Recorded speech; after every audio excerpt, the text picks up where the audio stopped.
ओम साई राम। आज साई संदेश रे बाबा कहते मोर प्रिय संतान तुम देह बहुत असुस्थ थिला। तुम्हें कहवा अनुजाई तुमर देह मु एबे सुस्थ करिबारे लागिछि। तुम्हें एबे बहुत भल हो गलनी। धीरे धीरे देह पूरा भल हो जिवो। तुम्हें खाली निजर खाइबा पीबार जत्न नियो। तुम्हें तुमर खाइबा पीबार बहुत अवहेला करुच। जोटा कि तुम्हें 9टा बेले खाइबा कथा से खाइबा तुम्हें 4टा बेले खाऊच। तुम देह तुम्हें निजे जानी शुणिके खराब करुच। आ सब बेले तुमर जीवजंतु को चिंता किए असुविधार अच्छी मुझे साहाय्य करी सेटा भल कथा।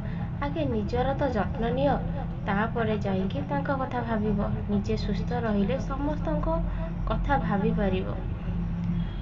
तुम्हें जेतले भोजन करौछ किछि लोक मानकु सेते बेले जो मानक पाखरे धन अछि से माने भी आसिके खाउछंती। सेतिरे तुम्हें व्यस्त हो जाउछ। तांको पाखरे तो अछि ना, जो मानक पाखरे नाही से माने खांतु। संतान तुम्हें सेई कथारे ध्यान दियोनी। से सब कथा मो ऊपर छाड़ी दियो। से दायित्व मु नेबी। तुम्हें से सब काम करि परिबनी। लोक मानंकु तुम्हें बुझेई पारिबनी। तांको कर्मफल तो मो पाखरे अछि। यदि किछि असहाय लोक खाउचंती सेई जागरे जो मानंकु मु बहुत धन देइछि से माने जाइके खाउचंती, एइटा बहुत बड़ अन्याय। किंतु से माने बुझु नाहंती। से माने गोटे असहाय लोकर अन्न छड़ेई करी निजे खाई दउछंती। सेथि लागी तुम्हें बहुत व्यस्त भी हो पड़ुछ। तुमर देह वर्तमान एते भी सुस्थ नाही। तुम्हें ए सब कथा चिंता करुछ। तुम्हें आगे निजर जत्न नियो। निजको भल पाओ तापरे देखिबो ए दुनिया तुमको भल पाइबो। सेथि लागी तुम्हें ए सब कथा भाबिबा बंद करि दियो। जिए जेमिति ता हिसाब रे ताकू चलिबा को दियो। आ मालिक तार कथा बुझिबे से ठीक करुछि कि भूल करुछि। तुम्हें चिंता करनी। तुमर छाती रे बहुत पेन होउछि, बहुत दर्द अछि तुमर। तुम्हें मो उदी को विश्वासर सहित से जगार लगाओ। देखिबो विश्वासर सहित पानी रे गोळीकी पियो। 21 दिन भितरे जदि तुमर संदेह नथिबो मो ऊपर विश्वास थिबो ताहाले 21 दिन भितरे तुम्हें पूरा सुस्थ हो जिवो।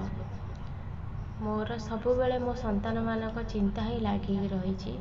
मो संतान माने केमिति भले रहिबे, खुशी रे रहिबे, मु सबु बेले सेई कथा ही भाबे। मु मोर भक्त मानकर ऋणी जे विश्वासर सहित मते ता पाखकु डाकी दिए ना, मु संगे संगे चली जाई थाए। मु विश्वास बोली गोटे जिंस सेटा चाहूछि। तुम्हें किंतु मते विश्वास करुना। सेथि लागी तुम्हें कष्ट पर कष्ट पाई चलीछ। आ गोटे बड़ कारण हैला तुम्हें बहुत अलसुआ। गोटे काम को ठीक रे करबा को चाहिए करि पारुना। सकाळ यदि करिया को चाहूछ तापर दिन सकाळ हो जाउछि कि से जिंस हेई पारुनी। तुम्हें तुमर अलसुआ को त्याग कर। तापर तुम जीवन रे तुम्हें सब किछि करि पारिबो। तुम्हें व्यायाम करबा कथा भाबुछ सेटा भी कर। तुमर देह सुस्थ हो जिवो। चिंता करनी संतान। मोर कथा तुम्हें बुझिबा को चेष्टा कर।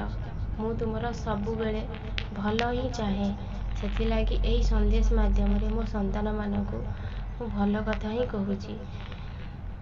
आउ किछि संतान माने ताको छुआ मानकु नेकी चिंता करूछंती हेले से माने देखु नांती घर भितरे छुआ माने रहुछंती कोउठी को जिंस अछि। एबे वर्षा दिन आसिलाणी।